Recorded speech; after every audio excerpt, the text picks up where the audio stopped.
essencial aqui na física C. Primeiro que ela é a física do invisível, e as coisas invisíveis deixam a gente confuso, o cérebro pensa pior com coisas que ele não pode ver. Coisas palpáveis, né? O cérebro acha mais simples raciocinar, o que faz todo sentido. Show de bola. Bom lembrar alguns detalhes aqui na física C, antes de mais nada, né? Os opostos. Já é muito importante, isso é conhecido como lei de Dufay aqui na física. Mas é bom entender, né, que duas cargas positivas sofrem força de repulsão, duas negativas, repulsão, e uma positiva com uma negativa, atração. Nada demais. Só que o homem foi fuçando nesse fenômeno e descobriu uma relação matemática, cara, que dá para calcular essa força de atração e repulsão. Para isso eu preciso conhecer o valor das cargas, a distância entre essas cargas e também a constante eletrostática. Alguém lembra a constante eletrostática do vácuo? Bonito, 9 vezes 10 na 9, para quem não lembra, ou 9 bilhões, né? Fica mais fácil pensar em 9 bilhões de repente. Legal. Claro que o Coulomb estudou a lei de atração das massas do nosso amigo Newton. Certo? Nosso amigo Newton, os opostos se atraem, é só para te lembrar que na a força elétrica pode ser atração ou repulsão. E na lei de atração das massas é sempre atração. Mas tu concorda que é a mesma matemática? E até um colega uma vez fez uma colocação, professor, será que não dá de mexer na matéria para, em vez de atrair, repelir? Que nem cargas elétricas desse mesmo sinal? Uma pergunta muito bacana, né, cara? Porque é isso que se busca hoje em dia. Descobrir como é que mexe no átomo para ele repelir um ao outro. Poderia fazer um foguete, né? Que poderia acelerar indefinidamente. Poderíamos descobrir os confins do universo com essa invenção. De repente, algum de vocês, depois do pós-doutorado em física quântica, né? Consegue dar esse golpe de mestre. Imagina que legal. De bola. Só que não é. Legal essa lâmpada, né?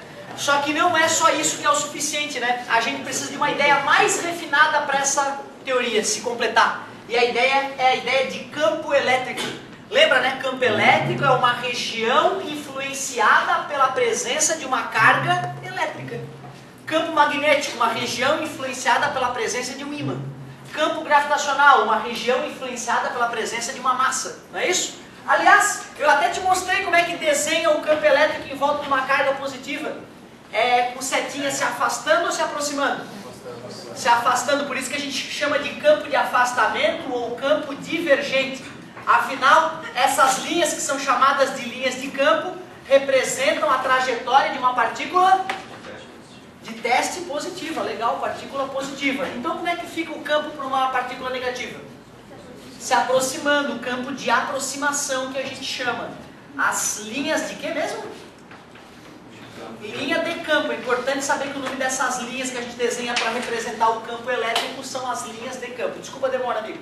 Ô professor, a gente pode fazer a sessão de ensaio?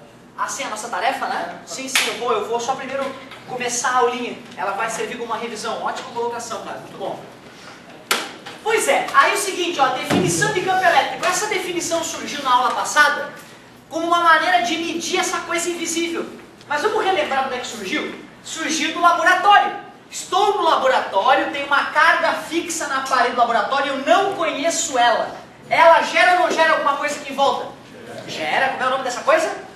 Campo elétrico, legal. Aí eu vou, defino um certo ponto. Galera, por enquanto não tem nada naquele ponto. Eu só marquei o ponto para eu poder olhar para ele, estudar ele. Vamos chamar de ponto G. Que bonito. Eu tinha usado cargas de quanto mesmo? 2, 4 e 6 coulombs. Só que eu te falei que 2 coulombs não é uma carga verdadeira, né? É uma carga muito perigosa para se trabalhar. Vamos trabalhar com a verdade hoje. 2 vezes 10 na menos 6 coulombs. 4. 6. Poderia ser 8, daria no mesmo para a gente raciocinar, né? Só que vamos botar 6 para seguir o mesmo padrão. Um aluno ficou confuso com isso. Professor, de onde é que vem esses números? Na minha cabeça, porra, eu chutei. Eu estou criando uma hipótese para a gente estudar. Não estou lendo nenhum problema, eu acabei de criar. Imaginem que no meu laboratório tem essas cargas de teste. Peguei a primeira, amarrei no dinamômetro, que é o cara que mede força, e peguei aquela carga e coloquei no ponto G e olho para o dinamômetro. E olha que sorte! 80, deixa eu ver de novo. 80 redondo. O laboratório sempre acontece assim, redondo, né? Claro que não, né? O laboratório dá um lixo de número. Aqui na aula a gente pode viajar um pouquinho e dizer que é um número bonito, só isso. Isso, galera, se eu pego uma carga de teste que é o dobro e boto no dinamômetro, não tem que dar o dobro de força? É algo intuitivo. O dobro de carga dá o dobro de força. E quanto? O triplo de carga dá o triplo de força. 3 vezes 8, 24, 240 newtons. Foi olhando para essa situação em laboratório que os cientistas tiveram uma ideia. Porra, se a gente fizer esse cálculo, não interessa se foi a experiência 1, 2 ou 3. Todas vão dar o mesmo resultado, que é o valor do campo elétrico. Vamos calcular o campo elétrico? Vamos usar a experiência 1, que está bem bonita aqui, ó. 80 newtons dividido por 2 vezes 10 na menos 6 coulomb. 80 dividido para 2? 40. E o 10 na menos 6 passa para cima? 10 na mais 6. Para botar em notação científica, né? Só frescurinha.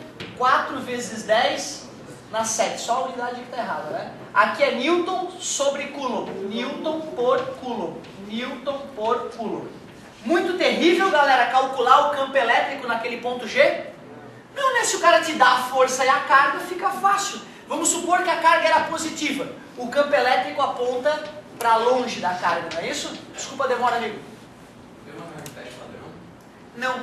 Não tem uma carga de teste padrão, certo? É isso que é bacana. Mesmo não tendo uma carga de teste padrão, a maneira como se decidiu calcular campo elétrico faz a carga de teste não interferir na medida, certo? É bem isso mesmo o objetivo dos cientistas. Foi definido o campo elétrico dessa maneira para evitar a necessidade de uma carga de teste padrão para fazer os testes. Ótima colocação. Mas, gente, eu vou te confessar que não é esse tipo de pergunta o mais comum usando aquela fórmula. Tem uma pergunta que é mais comum. Por exemplo, vê se vocês podem me ajudar a responder. Se eu pegar uma carga de 6 vezes 10 na menos 3 coulombs e colocar lá no ponto G, eu consigo calcular que força que vai atuar nessa carga? Então vamos lá. E igual a F sobre Q. Show de bola. Eu já calculei o E, que é 4 vezes 10 na 7. Desejo a força. E qual é a carga que eu vou colocar no ponto G? 6 vezes 10 na menos 3. Está dividindo, passa multiplicando. Então vai ficar o seguinte, força é igual 4 vezes 10 na 7 vezes 6 vezes 10 na menos 3. F é igual 4 vezes 6, 24. 10 na 7 com 10 na menos 3, 10 na 4. Newtons. Poderia colocar em notação científica se quiser, né? 2,4 vezes 10 na 5, beleza? É assim a situação mais comum de usar a fórmula de campo elétrico. O cara fornece o campo elétrico, fornece a carga e pede a força. Está dividindo, passa. É assim a maneira mais comum dessa fórmula ser cobrada. E eu te pergunto, tem uma terceira possibilidade para a aplicação dessa fórmula? Qual seria os dados e qual seria a pergunta? Ele dá o campo elétrico e a força, pede a carga, está dividindo, passa, está multiplicando, passa. Também é uma pergunta mais rara, mas pode acontecer. Sempre bacana tu fazer isso, olhar para uma fórmula e já imaginar quais são as possíveis perguntas para aquela fórmula, certo? Isso te ajuda bastante a resolver as questões. Então acabei de te mostrar a situação mais comum de usar a definição de campo elétrico. O cara fornece o campo ou te permite calcular o campo e depois pergunta qual é a força que vai atuar numa carga tal. Tu usa a definição de campo elétrico, está dividindo, passa multiplicando e mata a questão. Até agora eu só te ensinei a calcular campo elétrico com auxílio de laboratório, né? O cara tem que ir para o laboratório, tem que fazer teste naquela região para definir o campo elétrico naquele ponto, né? Eu te pergunto, será que veio alguém do governo aqui nessa sala e mediu o campo elétrico nos vários pontos da sala para garantir de que é seguro para a saúde humana estar no meio de tantos aparelhos elétricos funcionando? Lâmpadas e ar-condicionado e os teus próprios celulares? Tem ondas aqui atravessando esse ambiente agora, né? Alguém veio aqui e mediu o campo elétrico? Duvido, né? Duvido que alguém tenha vindo com dinamômetros e cargas de teste, tenha feito, mediu lá, mediu aqui. Como é que esses filhos da mãe sabem que apesar de estarmos embebidos em campos elétricos variantes, como é que eles sabem que é seguro estar aqui agora? é porque eles fazem um cálculo. Eles fazem um cálculo teórico. Quando o cara vai fabricar uma lâmpada dessa, ele sabe qual é o campo elétrico a tal e tal distância da lâmpada, né? É isso que eu vou te mostrar agora. Como é que se calcula teoricamente, sem precisar fazer experiência, o campo elétrico gerado por uma carga, certo? É isso que eu vou te mostrar. Vamos ver como é que vai ficar. E antes, aliás, é isso que eu vou fazer primeiro, antes de corrigir a tarefinha. A tarefinha já vai servir como revisão da primeira parte da aula.